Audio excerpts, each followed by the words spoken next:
हाय नमस्कार, मी अतिशा लाड राजश्री मराठी शोबजमध्ये तुम्हा सगळ्यांचं स्वागत आहे.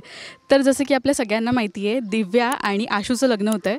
सॉरी, दिव्या आणि आशू की आशू आणि शिवा ह्यात खूप कन्फ्युजन आहे खरं तर. आणि बहुतेक प्रेक्षकांना असं वाटतं आहे पण की दिव्या आणि आशूचं लग्न व्हावं, कारण की आशूचं प्रेम आहे दिव्यावर. पण बरंच काही इथे ट्विस्ट अँड टर्न्स पाहायला मिळतात. आता मी लग्नाला आली आहे खरं, पण नक्की कोणाच्या लग्नाला आली आहे, कोणावर अक्षता टाकायच्या हे कन्फ्युजन मला मात्र अजूनही आहे. पण दिव्या मात्र किती छान नटली आहे, आपण बघूया. खूप सुंदर दिसते आहे. खूप स्वागत दिव्या तुझं राजश्री मराठीमध्ये. कशी आहेस? थँक्यू. मी खूप छान आहे. तू कशी आहेस? मी मजेत आहे. आणि जसं की आम्हाला सुरुवातीपासून माहीत होतं की आशू तुझ्यावर प्रेम आहे, म्हणजे तुमच्या दोघांचं लग्न होणार.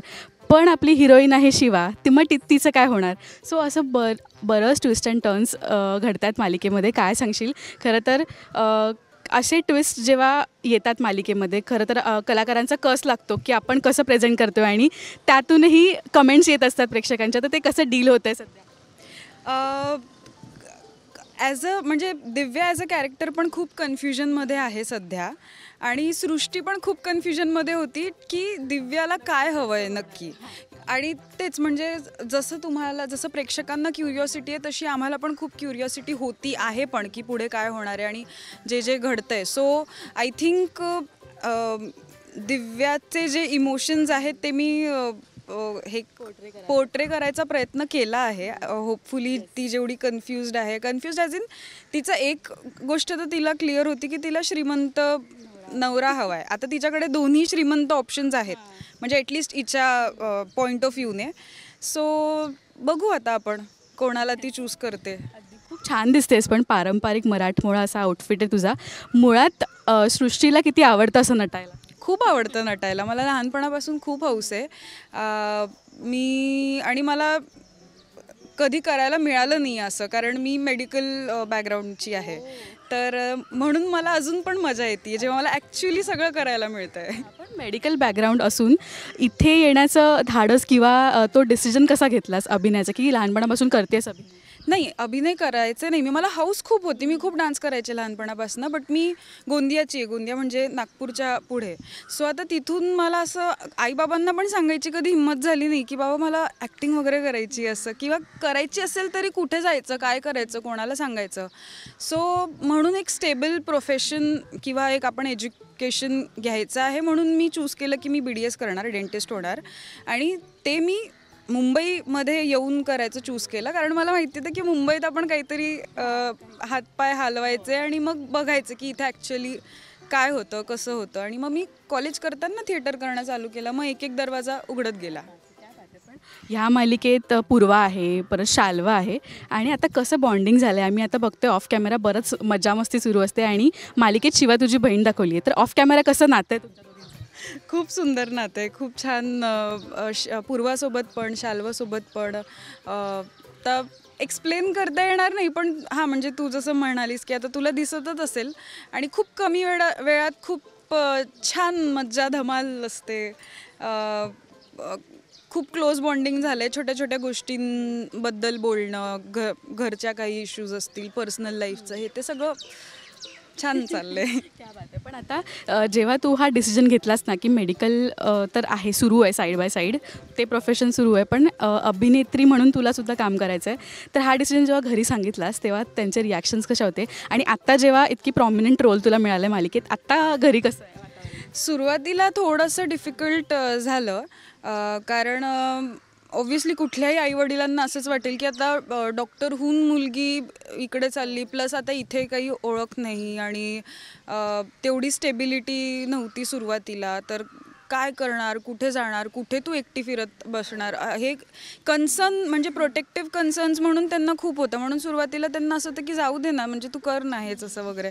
पण हळूहळू बट खूप सपोर्ट केला आहे दोघांनी. मी जेव्हा पहिलं माझा रियालिटी शो केलेला तेव्हा आई माझी गोंदियावरून येऊन, आई बाबा दोघंही ते इथे होते रात्रभर. त्यांना सवय नाही अजिबात, प्लस त्यांना इतकं नवीन आहे हे सगळं. तर पण त्यांनी खूप, म्हणजे माझ्यासोबत ते पण खूप ग्रो झाले इथून पण. आणि ओव्हरऑल जसं मुंबईचे पेरेंट्स ऑलरेडी खूप फॉरवर्ड असतात, तसं बाहेर नसतं. माझ्यासोबत आय थिंक खूप लोक रिलेट करतील. छोट्या छोट्या डिस्ट्रिक्ट आणि टाउन्समधले. तर ही मला खूप खूप अभिमान आणि खूप छान वाटतं मला की जेव्हा माझ्या आईबाबा माझ्या बाजूने उभं राहून, कारण सुरुवातीला रिलेटिव्सचं प्रेशर असतं, सोशल प्रेशर खूप असतं की हे ते, मग रात्री शूट करते, एकटी राहते, काय करत असेल वगैरे वगैरे. पण त्यांनी अजिबात ह्या गोष्टीचं टेन्शन घेतलं नाही, ते नेहमी होते. आणि आत्ता पण माझे बाबा इतके, आणि मला वाटतं माझं हे जे काही विजन आहे हे याच्यात माझ्या बाबांचा खूप मोठा हात आहे. त्यांचं NGO आहे, तर ते लहानपणापासून ते समहाव कल्टिवेट झालं आहे.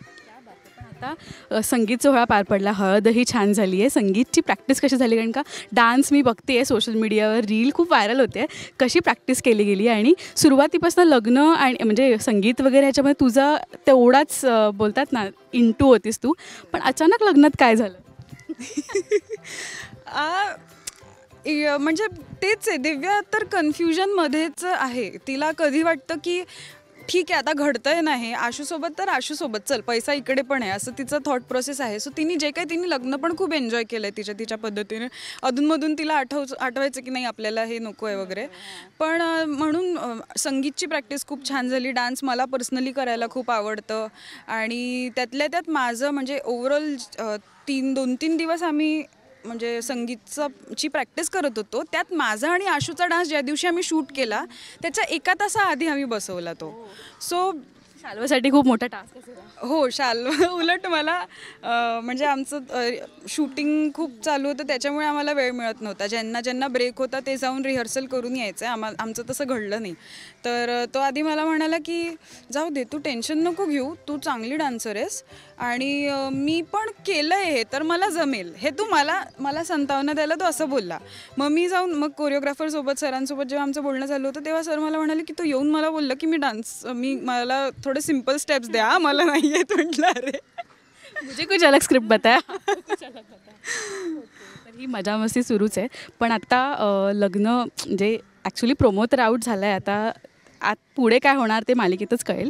काय तुला अपील करायला आवडेल? आणि आता शाल्वाचं रिअल लाईफमध्ये पण लग्न होणार लवकरच, तर ते काय टिप्स वगैरे, किंवा तो असं विचारतोय का की हे असं असतं, म्हणजे तुमचं असं एक नोकझोक सुरू असते का? बघून ठेव तुला कामी येणार आहे.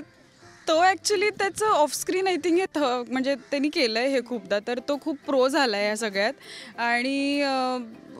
आणि आम्ही चिडवत असतो त्याला की बघ आता तू प्रिपेअर्ड राहा, हे सगळं करायचं आहे तुला, म्हणजे ठीक आहे. आणि आत्ता खूप उन्हाळ्यात आम्ही शूट करतोय, तर आम्ही आधी उन्हाळ्यात शूट नाही करायचं. मग म्हणून म्हटलं की आम्ही म्हणून त्या हिशोबाने आम्ही प्लॅनिंग केली आहे वगैरे. पण काय अपील करशील अपकमिंग एपिसोडसाठी, आणि काय एक धमाका बघायला मिळणार आहे प्रेक्षकांना? धमाका बघायला मिळणार, ती मज्जा बघण्यातच आहे, सांगण्यात पण नाही आहे. आम्ही जे वाचले त्याच्यात पण नाही आहे, जे आम्ही करून प्रेझेंट करणार आहे त्याच्यात मजा आहे. सो बघत राहा. थँक्यू सो मच दिव्या, आणि परत एकदा खूप छान दिसतेस. Thank you so much.